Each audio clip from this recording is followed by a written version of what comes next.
अस्सलाम वालेकुम। तो ये है 31 दिसंबर 2023 बिटकॉइन की क्विक अपडेट देने वाले कि बिटकॉइन हमारे पास ऊपर की साइड पे जाने वाला है या डाउन की साइड पे, क्योंकि मैं ज़्यादातर यूट्यूबर और ट्विटर देखता हूँ ना, तो लोग ज़्यादातर कंफ्यूज है और वो कभी बाई की प्रेडिक्शन करते हैं कभी सेल की प्रेडिक्शन करते हैं। तो मैं आपको पता ही कि मैं प्रेडिक्शन वगैरह नहीं कर देते, तो मैं आपको प्रॉपर स्ट्रक्चर और हर एक चीज़ एक्सप्लेन कर देता हूँ और इसके साथ साथ बिटकॉइन का सिग्नल देता हूँ कि बिटकॉइन आप लोग किधर से सेल कर सकते हो या किधर से बाय कर सकते हो। तो पहले मैं आपको प्रॉपर तरीके से स्ट्रक्चर और पैटर्न हर एक चीज़ समझा देता हूँ, ताकि आप लोगों को खुद भी लर्निंग करो और आपको खुद भी समझ आ जाए कि हमारे पास क्या हो सकता है और किस तरीके से हो सकता है।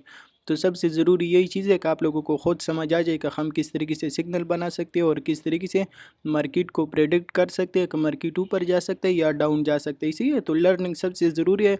बाकी सिग्नल हर कोई आपको दे देगा, तो सिग्नल भी देता हूँ और इसके साथ साथ स्ट्रक्चर भी आप लोगों को समझा देता हूँ और अपडेट भी देता हूँ। तो अगर मैं ओपन करूँ ना, तो ये लाइन वाला चार्ट है, सही है, मैं आपको प्रॉपर तरीके से एक्सप्लेन कर देता हूँ। तो सबसे पहले आपको कंफ्यूज नहीं होना, क्योंकि अगर आप लोग इसी मार्केट में कंफ्यूज हो जाते हो तो समझ लेना वही टाइम तुम्हारा स्टॉप लॉस गया।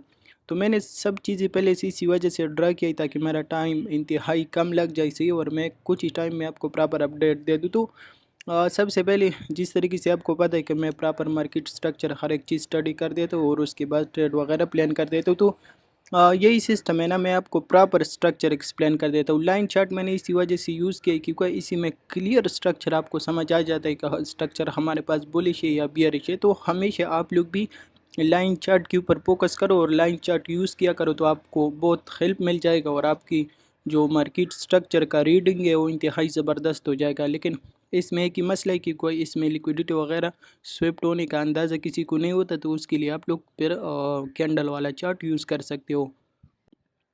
तो सबसे पहले आपको कंफ्यूज नहीं होना, इधर ही फोकस कर देना, सही है। ये हमारे पास मार्केट था जब फर्स्ट टाइम मार्केट ने पंप लिया और 44,400-600 के करीब हाई लगाए, तो उसके बाद आपको नज़र आ रही ये मार्केट ने हायर हाई बनाए, इसके बाद मार्केट हायर लो के लिए नीचे आए, ये फिर हायर हाई बनाए, तो इधर ही आपके पास प्रॉपर तरीके से ब्रेकअप स्ट्रक्चर हुआ। मार्केट जब डाउन आया ना, तो मार्केट ने क्या कर दिया, इसी प्रीवियस लो का ब्रेक डाउन कर दिया, तो इधर ही आपके पास प्रॉपर हो गया चेंज ऑफ करेक्टर। मार्केट जैसे डाउन आ रहा था तो इधर ये लो पड़ा था ना, तो इसका भी मार्केट ने प्रॉपर ब्रेक डाउन कर दिया और पेयर वैल्यू गैप था, मार्केट ने इधर ही से रिजेक्शन ले लिया। तो हमारे पास स्ट्रक्चर क्या हुआ, स्ट्रक्चर शिफ्ट हुआ। ये पहले अप ट्रेंड था ना, तो अभी स्ट्रक्चर शिफ्ट हुआ डाउन ट्रेंड में, तो ये चीज़ आपको कन्फर्म हुआ। इसके साथ साथ मार्केट नीचे आ रहा था, ये लोअर लो lower high again lower low और फिर से हायर हाई बन गया, हमारे पास फिर से चेंज ऑफ करेक्टर हुआ। लेकिन ये इंटरनल स्ट्रक्चर है, एक्सटर्नल स्ट्रक्चर का जो ट्रेंड है वो ऑलरेडी हमारे पास शिफ्ट हुआ है बियरिश में, और ये जो ट्रेंड शिफ्ट हुआ ना, तो ये इंटरनल स्ट्रक्चर का ट्रेंड शिफ्ट हुआ और ये सिर्फ इसी हाई की रिटेस्ट के लिए ये स्ट्रक्चर शिफ्ट हुआ और मार्केट सिर्फ इसी हाई ऊपर जाने के लिए, ये रिटेस्ट करने के लिए ऊपर इसने अपनी इंटरनल स्ट्रक्चर शिफ्ट कर दिया और मार्केट गया इसी ऊपर हाई का प्रॉपर रिटेस्ट कर दिया। तो ये भी आपको नज़र आ रहा है। इधर हमारे पास चेंज ऑफ करेक्टर हुआ, मार्केट जैसी लो पे आए ना, इसी डिमांड जोन पे आए, तो मार्केट ने इसी डिमांड जोन से स्ट्रेट पंप लिया और क्या कर दिया, इसी प्रीवियस हाई यानी इसी सप्लाई जोन का रिटेस्ट कर दिया और उसके बाद मार्केट वापस डाउन आ रहा था। तो इधर इसे आपको नज़र आ रहा है, ये मार्केट जब ऊपर जा रहा था ना, चेंज ऑफ करेक्टर आपके पास इधर हुआ, ये आपके पास डिमांड जोन था, मार्केट आया लोअर लो और lower higher high higher low, इसी तरीके से ये फिर हायर लो बनाया और इसके साथ साथ हायर हाई बनाया, तो मार्केट ने इसी सप्लाई जोन का रिटेस्ट कर दिया, सही है। तो ये स्ट्रक्चर जो हमारे पास इंटरनल स्ट्रक्चर था ये वाला ना, तो इसका ये वेव कंप्लीट हुआ, मार्केट ने इसी हाई का रिटेस्ट कर दिया और एक्सटर्नल स्ट्रक्चर हमारे पास अभी बियरिश है, सही है। तो ये भी आपको नज़र आ रहा है, मार्केट वापस क्या हुआ, मार्केट वापस ब्लीड कर रहा था और डाउन आए, तो मार्केट जैसे डाउन आ रहा था तो ये आपके पास नज़र आ रहा था, ये इंटरनल स्ट्रक्चर जो हमारे पास शिफ्ट हुआ था ना इसी सप्लाई जोन के रिटेस्ट करने के लिए, तो इधर ही क्या कर दिया, ये हायर हाई हायर लो फिर से हायर हाई, जब मार्केट डाउन आ रहा था तो ये मार्केट ने लोअर लो लोअर हाई और अगेन लोअर लो बनाए, इसके साथ साथ आपके पास एक्सटर्नल स्ट्रक्चर भी बियरिश है और इंटरनल स्ट्रक्चर जो शॉर्ट टर्म के लिए बुलिश हुआ था ना, तो वो भी शिफ्ट हुआ बियरिश में से, ये इधर आपके पास फिर से चेंज ऑफ करेक्टर हो गया। तो जैसे मार्केट ने चेंज ऑफ करेक्टर कर दिया ना, तो ये लोअर लो लोअर हाई अगेन लोअर लो फिर से लोअर हाई और अगेन लोअर लो बन गया। तो अभी जो मुझे क्लियर नज़र आता है ना स्ट्रक्चर के हिसाब से, अगर आप लोग देखो ना तो ये हमारे पास अभी हाई है इंटरनल स्ट्रक्चर का और ये लो पड़ा है। तो ज़्यादातर चांसेस है कि मार्केट क्या करे, ऊपर चला जाए 43,000 की जोन तक और इधर से रिजेक्शन ले ले और मार्केट इसी डिमांड जोन की रिटेस्ट करने के लिए डाउन आ जाए। और इसके साथ साथ अगर मार्केट क्या कर देता है, डाउन आ जाती इसी डिमांड जोन पे, तो फिर ज़्यादा चांसेस है कि मार्केट क्या कर दे, ऊपर चला जाए। तो अभी अगर मैं आपको क्लियर बता दूँ ना, प्राइजेक्शन के हिसाब से बता दूँ, तो प्राइजेक्शन के हिसाब से हमारे पास यही स्ट्रॉन्ग लो है 41,173। और इसके साथ साथ अगर आप कैंडल की चार्ट पे देखो तो इधर हमारे पास लिक्विडिटी भी स्विफ्ट हुआ है ना, तो 40,600 की जोन तक बन जाता है। तो अभी मेरी बातों पे थोड़ा सा गौर कर देना चाहिए, मैं आपको अभी प्रॉपर अपडेट देता हूँ। तो ये हमारे पास स्ट्रॉन्ग लो है, ये डिमांड जोन। अगर मार्केट इसी डिमांड जोन का ब्रेकडाउन कर देता है, ये तकरीबन अगर कैंडल स्टिक के चार्ट पे आप लोग देखो तो ये 40,600 और 40,000 तक वेग लगाई। तो अगर मार्केट इसके ब्रेकडाउन कर देते और 4 आवर की 2-3 कैंडल प्रॉपर नीचे क्लोज कर देते तो हमारे पास स्ट्रक्चर शिफ्ट हो जाएगा और हम 39,000, 38,000 और 37,000 की लेवल देख सकते हैं।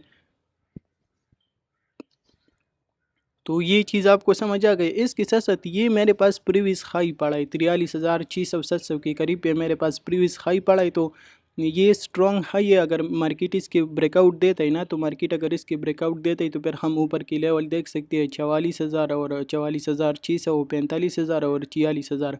तो इसी तरीके से स्ट्रक्चर के हिसाब से आप लोग इसी तरीके से चलते हो कि अगर इसकी ब्रेकडाउन हो जाता है इसी डिमांड जोन के, तो फिर हम नीचे की लेवल देख सकते हो 39,000 और 38,000 और 37,000। इसके साथ साथ इसी हाई का ब्रेकआउट हो जाता है तो फिर हम 44,000 और 45-46,000 लेवल देख सकते हैं। तो स्ट्रक्चर के हिसाब से क्लियर यही अपडेट है और इसी तरीके से आप लोग ट्रेड वगैरह प्लान कर सकते हो। बाकी अगर मैं आपको चार्ट पैटर्न्स के हिसाब से एक्सप्लेन कर दूँ तो आ जाती है चार्ट पैटर्न्स के हिसाब से, का चार्ट पैटर्न्स के हिसाब से हमारे पास क्या ही बन रहा है। तो अगर चार्ट पैटर्न्स के हिसाब से मैं आपको अपडेट दे दूँ तो ये भी आपको नज़र आ रही है, हमारे पास असेंडिंग ट्रायंगल बना था और इसके साथ साथ मार्केट ने इसके ब्रेकआउट कर दिया और मार्केट ने अच्छा खासा पंप लिया 37,000 और 36,000 की लेवल पे, क्योंकि असेंडिंग ट्रायंगल हमारे पास बुलिश पैटर्न है। इसके साथ साथ अभी करंटली फिर से हमारे पास क्या बन रहा है, फिर से असेंडिंग ट्रायंगल बन रहा है, ये भी आपको नज़र आ रहा है।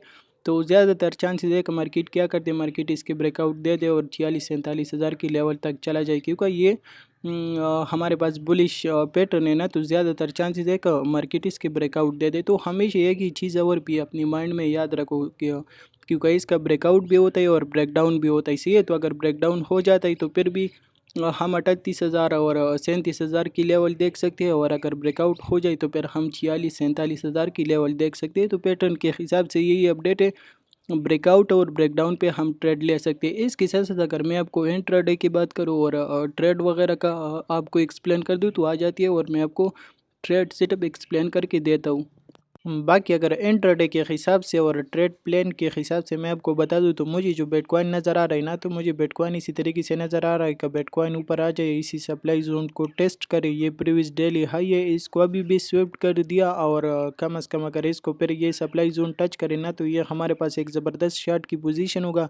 ये आपकी फर्स्ट टीपी होगा, ये सेकंड टीपी होगा और ये थर्ड टीपी होगा और ये फोर्थ टीपी होगा। इसी तरीके से ये हमारे पास एक ट्रेड प्लान बनता है। इसके साथ बाकी अगर मैं दूसरा ट्रेड प्लान की बात करूं तो ये भी आपको नज़र आ रहा है, हमारे पास प्रीवियस डेली हाई स्विफ्ट हुआ और अभी मार्केट डाउन की साइड पे आ रहा है। तो मार्केट अगर फॉर एग्जांपल क्या करे, मार्केट डाउन आ जाए इसी डिमांड जोन पे, तो ये हमारे पास फ्राइडे वाला डेली लो है। तो मार्केट इसी डेली लो को भी स्विफ्ट कर दे और इसी डिमांड जोन पे आपको टैप दे दे, जो कि बनता है 40,900, 41,150 के करीब पे ये डिमांड जोन हमारे पास बनता है। तो इधर से एक ज़बरदस्त बाई की पोजीशन आपकी बनता है, इधर से एक ज़बरदस्त बाई की पोजीशन बनता है। ये आपकी फर्स्ट टीपी होगा, ये आपकी सेकंड टीपी होगा, ये आपकी थर्ड टीपी होगा और इसके साथ साथ इसी सप्लाई जोन पे नज़र रखो। अगर मार्केट इसी सप्लाई जोन का ब्रेकआउट देते तो फिर आप 44,000 और 44,600 की लेवल देख सकते हैं। तो ये बिटकॉइन का प्रॉपर अपडेट था और यही ट्रेड सेटअप है, सही है। तो अगर आप लोग इसी तरीके से क्या कर सकते हो, इसी तरीके से अपनी ट्रेड वगैरह मैनेज कर सकते हो। बाकी इसी का स्टॉप लॉस इसी वीकली लो के नीचे आप लोग लगा सकते हो, ये डिमांड जोन वाला स्टॉप लॉस आप लोग इसी वीकली लो के नीचे लगा सकते हो और इसी सप्लाई जोन का स्टॉप लॉस आप लोग इसी सप्लाई जोन तकरीबन ये 43,300 या 400 के करीब पे लगा सकते हो, सही है। क्योंकि सम टाइम मार्केट ऐसा वेग मार देता है तो उसी से बचो और बाकी इंशाल्लाह इधर ही से आपको एक ज़बरदस्त सेल की ट्रेड मिल सकता है और इसी डिमांड जोन से आपको एक ज़बरदस्त बाई की ट्रेड मिल सकता है। तो उम्मीद करता हूँ कि हर एक चीज़ आप लोगों को समझ आया होगा। तो मिलते हैं आज की लाइव स्ट्रीम पे, अपनी दुआ में याद रखना। अल्लाह हाफिज़।